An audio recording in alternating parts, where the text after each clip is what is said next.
J'ai la pression, après c'est contradicteur, mais je voudrais d'abord saluer verbatim le jury, le public, et je vais essayer de passer après les temps.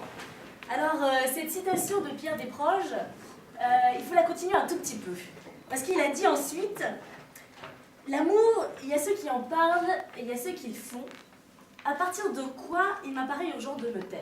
Et oui, il avait raison, au moins on ne pouvait pas lui reprocher ça. Alors je vais défendre le pour. En amour, il y a cet ensemble A et cet ensemble B. Alors ici, c'est ceux qui parlent et qui ne font rien. Et ici, c'est ceux qui font mais qui ne parlent pas. Alors, j'ai bien étudié le sujet, je me suis installée à une table, j'ai mis mes bouts de pièces, j'ai essayé de définir les termes. Bref, j'avais l'impression d'être retournée en prépa. Et pour le terme amour, je me suis dit c'est un vaste champ de bataille. Hein, l'amour, qu'est-ce que c'est? C'est quand on s'attache et qu'on s'empoisonne. Bah oui, c'est vrai, hein, quand on est amoureux, on peut avoir des comportements un petit peu bizarres. D'ailleurs, on dit bien que l'amour rend aveugle. C'est vrai, par exemple, dans le film 500 jours ensemble, quand même, le héros est capable de disserter pendant une demi-heure sur un grain de beauté en forme de cœur. Voilà, sur le cou de sa chérie. Bon, alors, on peut faire un peu n'importe quoi, mais de temps en temps, il y a des turbulences sur le fleuve amour. Ah oui, parce que les sentiments ne sont pas toujours partagés. Alors, ça, c'était pour la définition du terme amour. Mais, après réflexion, je me suis dit, le mot le plus important dans le sujet, c'est peut-être pas amour. C'est la conjonction « et ». Bah oui, ça veut dire qu'on ne peut pas être les deux à la fois. Il y a ceux qui parlent, et il y a ceux qui font. Voilà. Alors, dans la première catégorie, ceux qui parlent, je vais mettre plusieurs tiroirs. Alors, le premier tiroir, dans ceux qui parlent, et qui ne font rien, ce sont les abstinents. Alors, bien sûr, les religieux, d'abord, évidemment. Ils parlent de l'amour, mais ils n'en connaissent pas tous les aspects.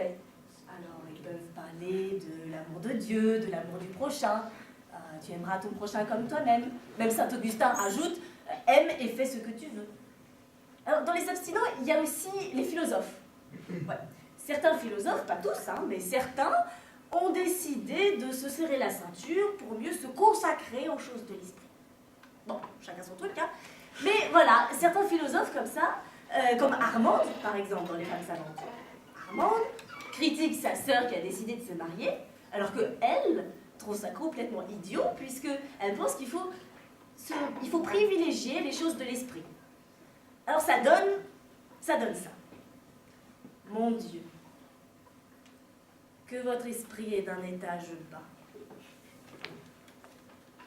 Que votre esprit est d'un étage bas, ma sœur. Vous feriez mieux... Non. Laissez aux gens vulgaires ces basses choses. Pensez à ma mère. Oui, pensez à ma mère.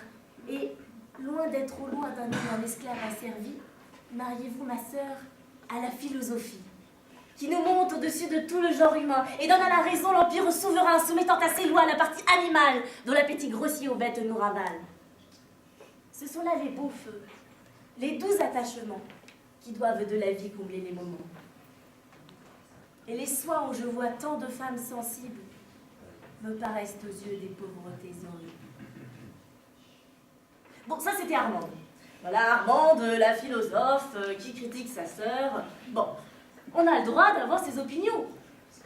Et dans cette catégorie, ceux qui parlent mais qui ne font pas, voilà, je vous ai parlé des abstinents, mais il y a aussi les éducateurs.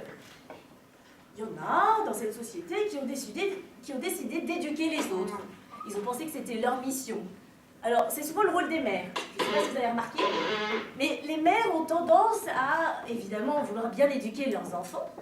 Et Madame de Chartres, par exemple, pour la princesse de Clèves, elle a essayé d'éduquer sa fille. Bon, ça n'a pas fonctionné, mais elle a essayé, voilà, de montrer le pour et le contre de l'amour, les beautés, les pièges de l'amour. Dans les éducateurs, il y a aussi les romanciers. Laclos, par exemple. Laclos s'est senti investi d'une mission. Bah oui, moi, Laclos, je dois éduquer la société, notamment sur l'amour. Je dois dire ce qui va, ce qui ne va pas. Et quand il a écrit Les liaisons dangereuses, son but, c'était de faire comprendre pourquoi certains déployaient des moyens pour corrompre ceux qui avaient des bonnes mœurs. Bon. Alors, voilà, ça c'est ceux que je mettrais dans la catégorie « je parle, mais je ne connais pas ». Mais il y a l'autre catégorie. Bah oui, ceux qui font, mais qui ne parlent pas. Alors, dans cette catégorie-là, j'ai tendance à mettre en priorité les hommes, en général. Bon, alors évidemment, dans mon public, il y en a beaucoup, donc je vais peut-être atténuer un petit peu. Alors, les hommes, c'est vrai, ils ont tendance à confondre amour, plaisir, engouement, tout ça, c'est pas très clair dans leur tête. Hein. D'ailleurs, ils ne parlent pas souvent de ce qu'ils ressentent, ils restent muets. Alors que les femmes, elles, mais les femmes sont capables de dire « je t'aime comme un fou, comme une star de cinéma, comme un soldat », ils sont capables de tout dire. Ben oui. Mais alors cette différence entre hommes et femmes, c'est peut-être parce que les hommes viennent de Mars et les femmes de Vénus. Ben oui, John Gray donne un exemple. Vous vous êtes rencontrés le 22 juin. 10 ans plus tard, le 22 juin au matin, la femme se réveille et elle se remémore cette première rencontre. Elle se souvient de tous les détails. Il était 9h22. J'étais installée sur un banc de navire avec ma plus belle robe bleue, sous un platane. Le soleil caressait mon visage. Bon, elle se souvient de tout en gros. Et elle pense que son conjoint, quand il va se réveiller, va lui rappeler tout ça. Va lui dire « Oh, ma chérie, tu te souviens, il y a 10 ans, 9h22, le platane, le soleil, la robe ?» Mais lui, qu'est-ce qu'il fait? Ben, il se lève, il mange, il va travailler. Et là, qu'est-ce qu'elle se dit? S'il m'a rien dit ce matin, c'est peut-être parce que ce soir, il compte me faire une surprise. Et ouais, au bout de 10 ans, on y croit encore. Hein. Au bout de 20 ans, à mon avis, elle a compris. Hein. Bon, donc, quoi qu'il en soit, le soir, son conjoint rentre, il dîne, il se couche. Et là, elle se dit, bah voilà, il m'aime plus. Mais non, c'est pas ça. C'est juste que voilà, les hommes ne disent pas trop ce qu'ils pensent. Ils aiment, mais ils ne le disent pas. Alors, dans cette catégorie aussi, ceux qui font mais qui ne parlent pas, il y a les jeunes couples. Je ne sais pas si vous avez remarqué, mais quand on ne se connaît pas encore très bien, quand on se cherche un peu, quand on se séduit, il ne faut pas mettre les pieds dans le plat. Il ne faut pas parler d'amour ou parler de faire l'amour, non, surtout pas, hein, surtout pas. Il faut employer des moyens détournés.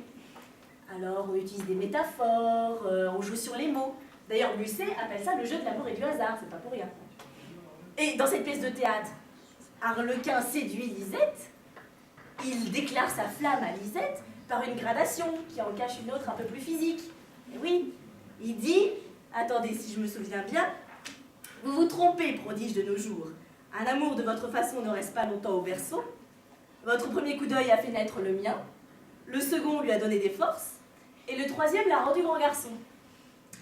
Bon, aujourd'hui, on ne tourne plus autour du pot avec de belles paroles, on fait ça par SMS ou sur Facebook. Hein? Vous connaissez bien ce fameux texto. Je t'invite au ciné. Bon, on sait tous ce que ça veut dire. Donc ça, c'est ceux qui font mais qui n'en parlent pas, ou alors qui en parlent avec des moyens très détournés. Et il y a un troisième type de personnes dans cette catégorie, c'est ceux qui sont coupables d'adultère. Ah oui, parce que ceux qui ont trompé leur conjoint ne vont pas le crier sur tous les toits. Donc ils ont fait l'amour, mais ils ne vont pas en parler, surtout. Hein. Et la plus coutumière du fait, c'est la déesse de l'amour, Aphrodite. Elle était mariée à Héphaïstos, le pied-bon, mais elle entretenait des relations extra-conjugales avec tous les dieux de l'Olympe, notamment le dieu de la guerre, Arès. Et si Héphaïstos a été au courant de l'affaire, c'est pas parce que les deux amants sont allés avouer leur faute, bien évidemment. Non, non, c'est parce qu'il y avait un petit malin qui les a dénoncés. Donc c'est ça, en fait. Il y a bien deux catégories. En amour, il y a ceux qui en parlent, et il y a ceux qui le font. Mais je crois que surtout qu'il ne faut pas badiner avec l'amour.